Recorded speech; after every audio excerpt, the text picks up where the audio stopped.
with his father.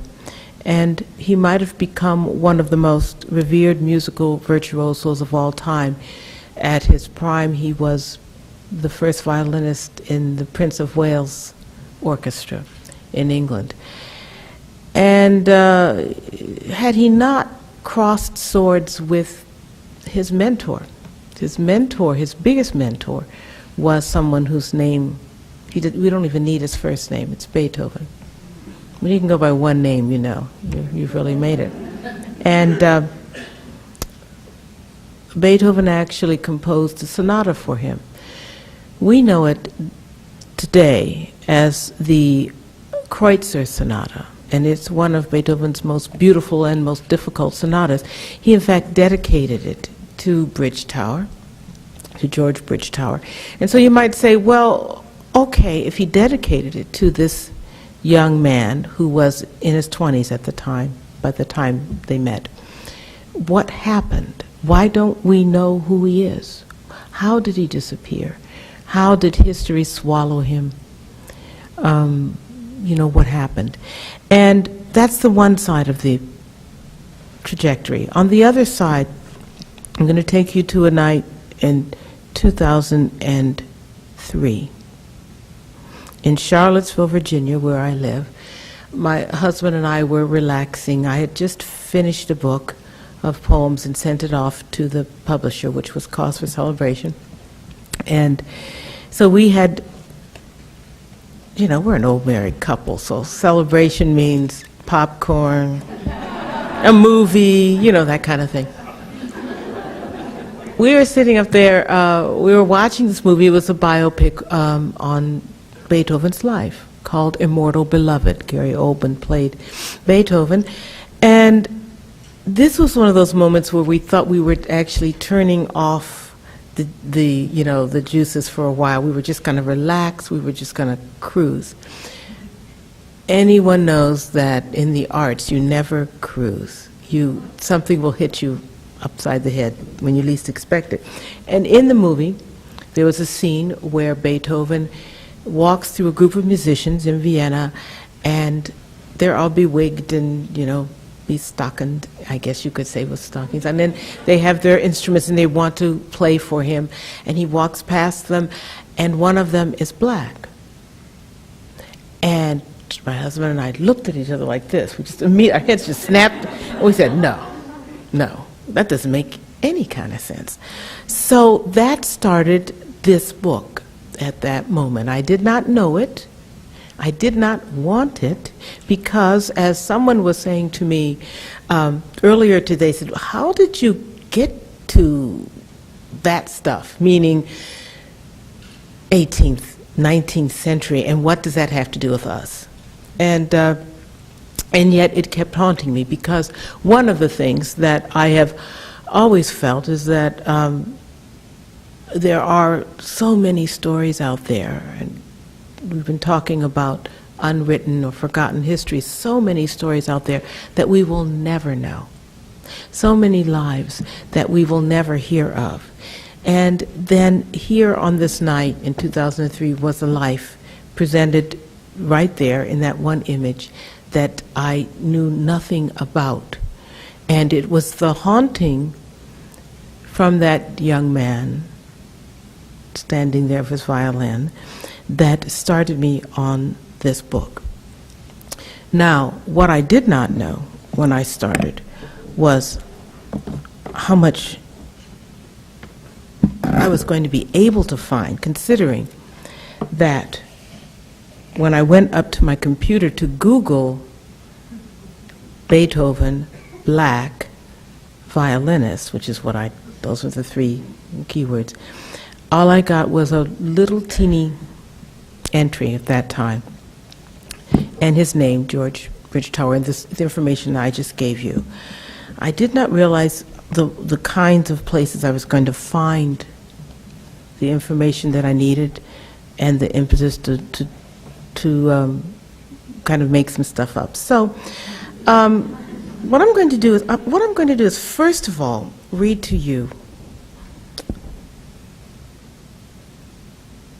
what started the poem that the personal, the moment that got me into this book, because there are several reasons why my husband and I were actually relaxing by watching Beethoven, which some of you might kind of lift your eyebrow at and say, that's not the way I would relax.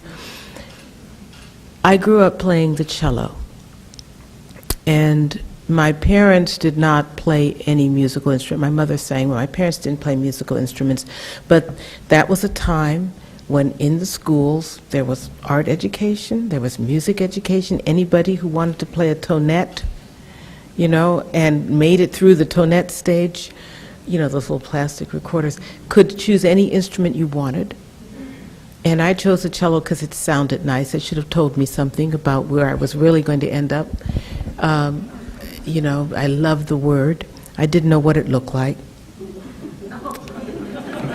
And I was too proud to admit that I didn't know what it looked like, so I took it home. I'm so glad I did. And so I grew up playing this music and feeling that it was somehow absolutely magical.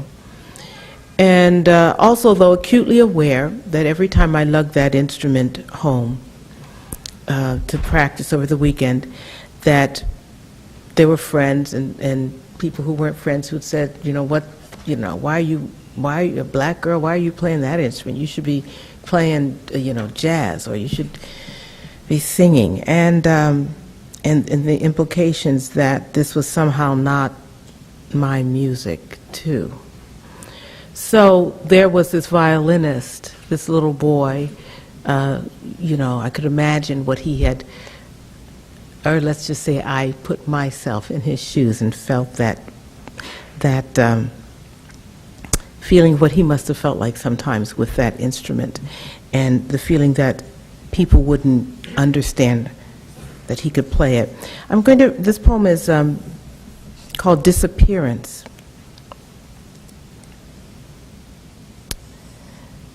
And I'm only going to read you the left side of it. Disappearance.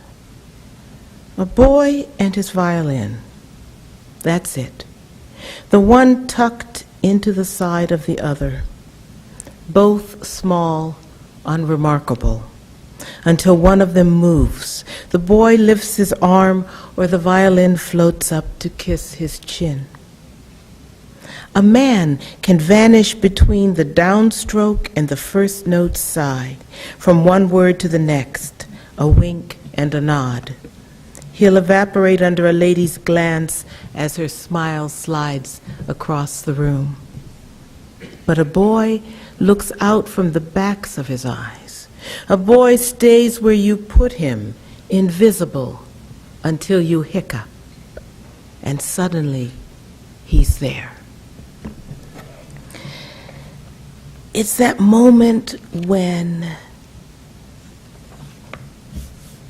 a child suddenly gets larger because they've discovered something. It's that moment where they suddenly can do anything because the excitement of all the knowledge that they can see for an instant scrolling out in front of them makes them fearless.